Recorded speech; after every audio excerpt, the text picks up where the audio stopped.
ढाका की सड़कों पर रौनक नहीं है, जैसे किसी ने शहर की धड़कन को धीमा कर दिया हो। लोकतंत्र की खुशी नहीं है, चुनावी जोश और उत्साह की कमी साफ नजर आती है। बस एक अलग तरह की ताकत के चर्चे हैं।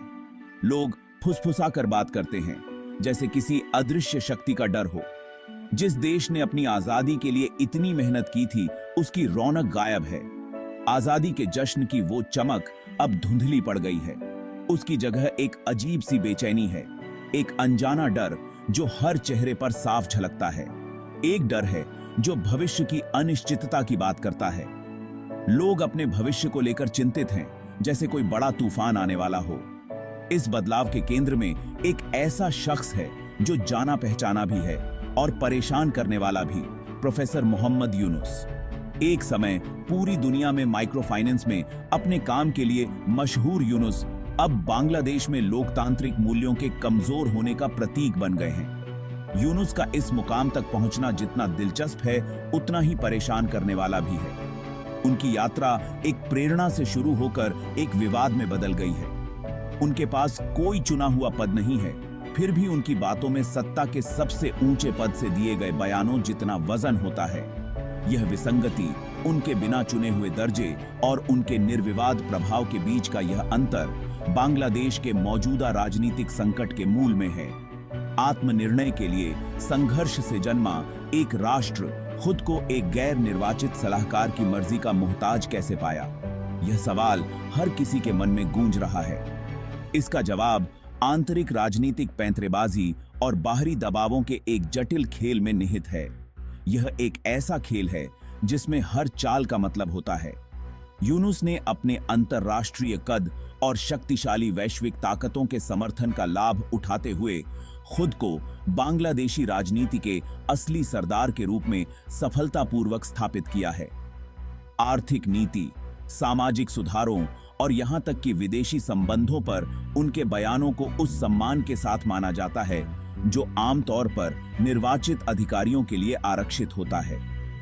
इस बेचैन करने वाली हकीकत ने बांग्लादेश में कई लोगों को अपनी मेहनत से हासिल लोकतंत्र की नींव पर ही सवाल उठाने के लिए छोड़ दिया है। लोग सोचने पर मजबूर हैं कि क्या उनका लोकतंत्र सच में सुरक्षित है?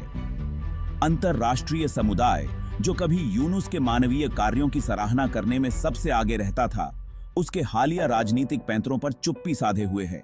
यह चुप्पी भी एक सवाल खड़ा करती है। कुछ लोगों का तर्क है कि यह चुप्पी बांग्लादेश में हो रहे अलोकतांत्रिक सत्ता हथियाने की मौन स्वीकृति है। यह एक ऐसा मौन है जो बहुत कुछ कहता है। जैसे जैसे यूनुस सत्ता की बागडोर पर अपनी पकड़ मजबूत करते जा रहे हैं, हर किसी के मन में एक सवाल है, बांग्लादेश के भविष्य के लिए इसका क्या मतलब है? क्या यह एक नए युग की शुरुआत है? क्या यह एक नए युग की शुरुआत है जहां बिना चुने हुए लोग अनियंत्रित शक्ति का इस्तेमाल करते हैं, या बांग्लादेश के लोग अपने लोकतांत्रिक जन्मसिद्ध अधिकार को वापस पा लेंगे? यह सवाल हर किसी के दिल और दिमाग में गूंज रहा है और इसका जवाब समय ही देगा। बांग्लादेश पर मोहम्मद यूनुस की मौजूदा पकड़ को समझने के लिए एक जाने माने अर्थशास्त्री के रूप में उनके शुरुआती दिनों को याद करना होगा। यूनुस का सफर एक साधारण प्रोफेसर से शुरू हुआ जो अपने छात्रों को अर्थशास्त्र के जटिल सिद्धांतों को समझाने में माहिर थे। उनके विचारों में हमेशा से ही समाज के गरीब और वंचित वर्ग के लिए कुछ करने की चाहत थी। गरीब उद्यमियों को छोटे ऋण प्रदान करने वाले माइक्रो फाइनेंस में उनके काम ने उन्हें वैश्विक प्रशंसा और 2006 में प्रतिष्ठित नोबेल शांति पुरस्कार दिलाया। यह पुरस्कार न केवल उनके काम की मान्यता थी, बल्कि एक संकेत था कि छोटे कदम भी बड़े बदलाव ला सकते हैं। उनके इस प्रयास ने लाखों लोगों की जिंदगी बदल दी।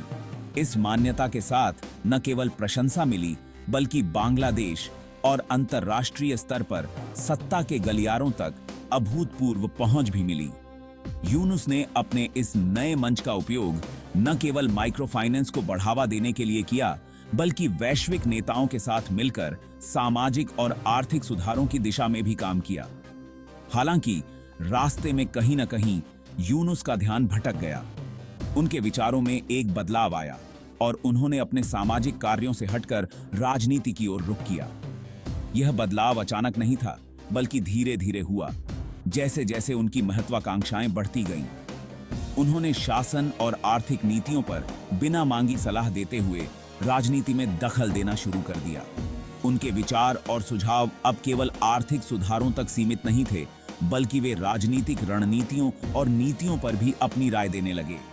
तत्कालीन सत्ताधारी अवामी लीग सरकार की उनकी आलोचना हालांकि आर्थिक सुधार की भाषा में की गई थी, लेकिन उसमें एक अलग तरह की राजनीतिक भावना थी। उनकी आलोचनाओं में एक स्पष्ट संदेश था कि वे केवल एक अर्थशास्त्री नहीं, बल्कि एक राजनीतिक विचारक भी हैं। यह एक महत्वपूर्ण मोड़ था, एक विकास विशेषज्ञ के रूप में उनकी भूमिका और उनकी बढ़ती राजनीतिक महत्वाकांक्षाओं के बीच की रेखाओं का धुंधलापन। यह धुंधलापन उनके समर्थकों और आलोचकों दोनों के लिए एक पहेली बन गया।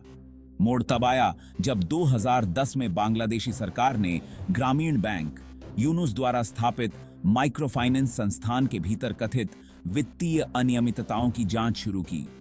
यह जांच न केवल यूनुस के लिए बल्कि उनके समर्थकों के लिए भी एक बड़ा झटका था। यूनुस ने आरोपों का जोरदार खंडन किया। उनका दावा था कि वे राजनीति से प्रेरित हैं। उन्होंने कहा कि यह सब उनके खिलाफ एक साजिश है ताकि उन्हें उनके सामाजिक कार्यों से दूर किया जा सके। यूनुस के वैश्विक कद से प्रभावित होकर अंतर्राष्ट्रीय समुदाय ने बड़े पैमाने पर उनके कथन का समर्थन किया और बांग्लादेशी सरकार पर भारी दबाव डाला। यह समर्थन न केवल उनके काम की मान्यता थी, बल्कि उनके खिलाफ चल रही जांच को भी एक नया मोड़ दे दिया। यह प्रकरण हालांकि यूनुस के लिए एक झटका था, वास्तव में उनके पक्ष में काम किया। इसने उन्हें एक नए रूप में प्रस्तुत किया, एक ऐसे व्यक्ति के रूप में जो न केवल सामाजिक कार्यों में माहिर है, बल्कि राजनीतिक उत्पीड़न का भी सामना कर सकता है।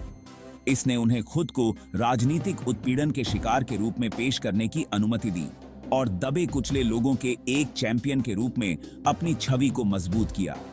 उनकी इस नई छवि ने उन्हें और भी अधिक समर्थन और प्रशंसा दिलाई। यह ध्यान से बनाई गई छवि उनके अंतर्राष्ट्रीय संबंधों के साथ ने उन्हें परछाई से प्रभाव डालने के लिए आवश्यक लाभ उठाया। उन्होंने अपने इस नए रूप का उपयोग न केवल बांग्लादेश में बल्कि अंतर्राष्ट्रीय मंचों पर भी किया।